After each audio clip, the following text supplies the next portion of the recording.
नमस्ते और स्वागत है आपका मेरे channel solo ride for piece में।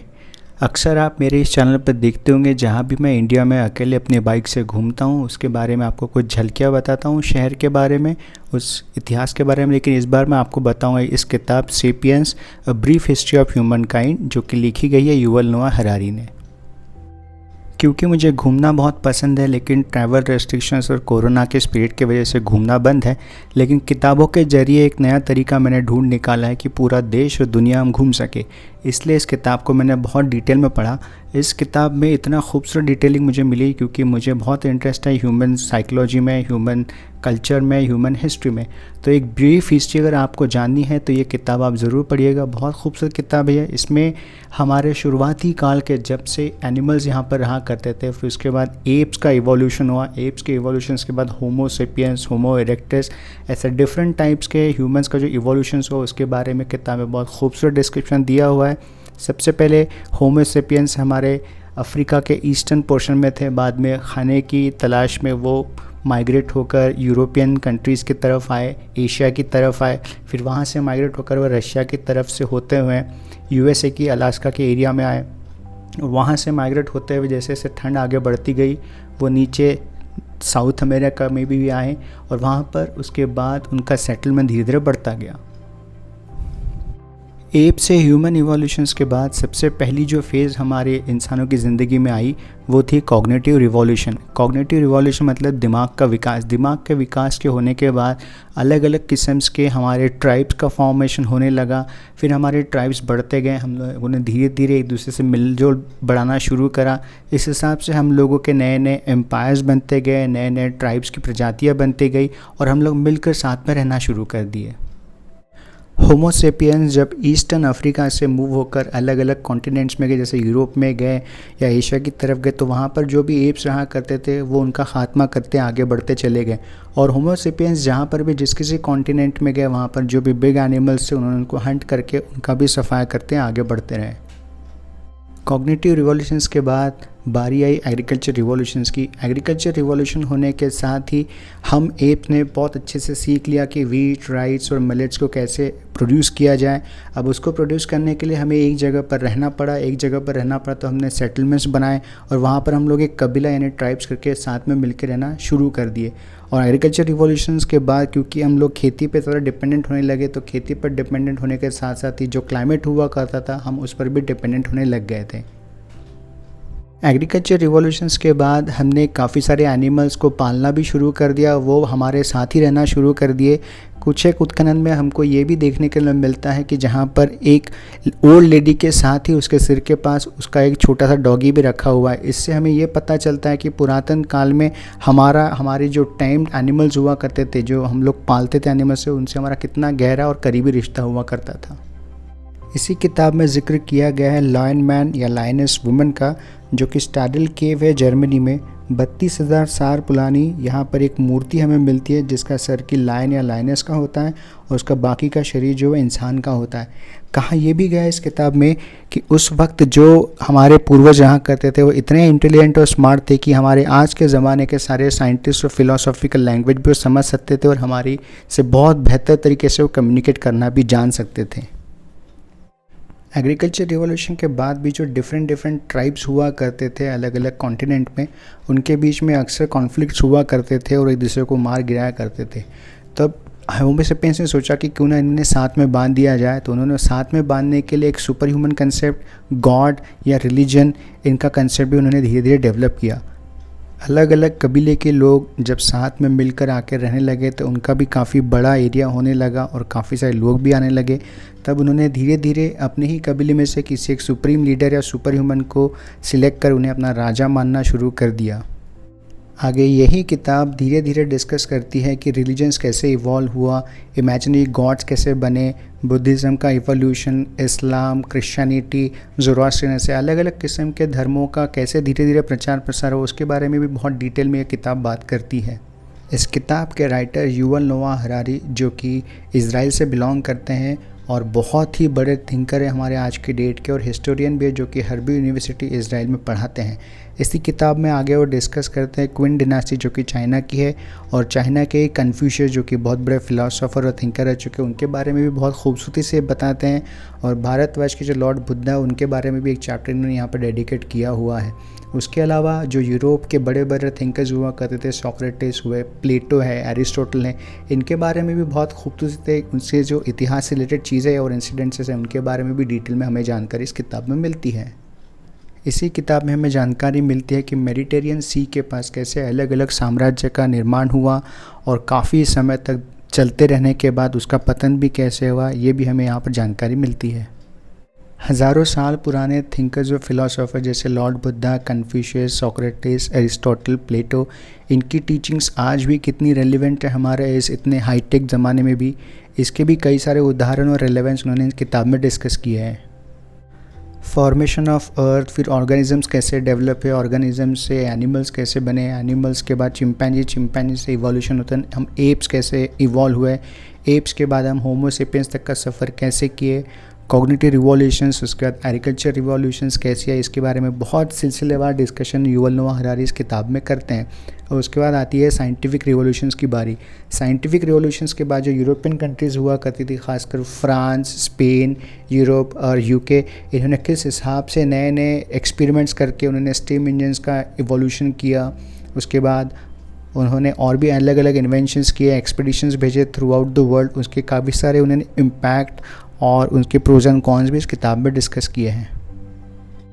साइंटिफिक रिवॉल्यूशंस के बाद यूरोपियन एम्पायर्स कितने स्ट्रॉन्ग हुए और कैसे, उसके बारे में भी डिटेल्ड डिस्कशन इस किताब में युवल नोआ हरारी करते हैं। ख़ासकर यूरोपियन एक्सपेडिशंस जो कि कोलंबस के बारे में हमने किताबों में पढ़ा है, तो कोलंबस के बारे में उन्होंने स्पेन के साम्राज्य ने कैसे सपोर्ट किया और जब वो एक्सपेडिशंस पर निकले तो उनके कितने बेनिफिट्स उस स्पेन के साम्राज्य के हुए, स्पेन कितना बड़ा साम्राज्य बना, उसके बारे में काफ़ी सारे डिटेल्स हमको मिलते हैं इस किताब में। इन्हीं एक्सपेडिशंस के चलते हुए America, south America, north America, African continent, Indonesian archipelago, Australia, ये किस तरीके से इनके कांटेक्ट में आए और ना वहाँ पर नए नए कॉलोनीज़ बनने लगी यूरोपियन कंट्रीज़ की, इसके बारे में भी हमें बहुत सी जानकारी इस किताब में मिलती है। इन्हीं एक्सपेडिशंस के चलते अलग अलग साम्राज्य में कैसे क्रेडिट सिस्टम इवॉल्व हुआ और कैसे कंपनीज़ का इस्टेब्लिशमेंट हुआ, इसके बारे में बहुत डिटेल में हमें इस किताब में जानने के लिए मिलता है। इसी किताब में आप जानेंगे कि सबसे पहला जो राइटिंग स्क्रिप्ट हुआ करता था सुमेरियन साम्राज्य का, वो ना ही कोई फ़िलोसॉफिकल टेक्स्ट था, ना ही कोई रिलीजियस टेक्स्ट था और ना ही कोई पोएट्री थी या रोमांस के बारे में था। जो कि टेक्स्ट था खासकर टैक्स सिस्टम के बारे में और कौन सी प्रॉपर्टी किसके लिए वहाँ पर है, वो उस किताब में मतलब उस एक राइटिंग इंस्क्रिप्शन में हमको देखने के लिए मिलता है। पहला राइटिंग इंस्क्रिप्शन था सुमेरियन साम्राज्य में बनाया हुआ, फिर धीरे धीरे कॉइन्स कैसे इवॉल्व हुए और कैसे मनी सिस्टम डेवलप हुआ, इसके बारे में भी हमें बहुत कुछ जानने के लिए मिलता है। एप से ह्यूमन इवोल्यूशंस के बाद हुई कई सारे ट्राइब्स के बीच में कॉन्फ्लिक्ट्स और जो झगड़े रेगुलर होते थे, वहाँ से लेकर अब तक के जितने भी हमारे पुराने हिस्ट्री में जितने भी कॉन्फ्लिक्ट्स हुए थे, जो भी बड़े बड़े वॉर्स या बैटल्स हुए थे, उसके बारे में भी काफ़ी डिटेल में हमें जानकारी इस किताब से मिलती है। साइंटिफिक रिवॉल्यूशंस के बाद ये डिस्कस करती है किताब इंडस्ट्रियल रिवॉल्यूशंस के बारे में, और इंडस्ट्रियल रिवॉल्यूशंस के बाद जो डेवलपमेंट हमारी ह्यूमन रेस में पिछले हज़ारों सालों से नहीं आया था, वो कुछ ही सालों में मतलब कुछ ही सेंचुरीज़ में कितने स्ट्रांगली और इफ़ेक्टिवली आया है, इसके बारे में कई सारे रीजंस और फैक्टर्स के बारे में हम इस किताब में डिटेल में जानते हैं। इंडस्ट्रियल रिवॉल्यूशंस के बाद देश और दुनिया को चलाने के लिए किस तरह से अलग अलग किस्म की आइडियोलॉजीज़ का डेवलपमेंट हुआ, जैसे कि नेशनलिज्म, कम्युनिज़म, कैपिटलिज़म, इसके बारे में भी बहुत डिटेल में और बहुत माइन्यूटली ऑब्जर्वेशंस के साथ आप इस किताब में जान सकते हैं।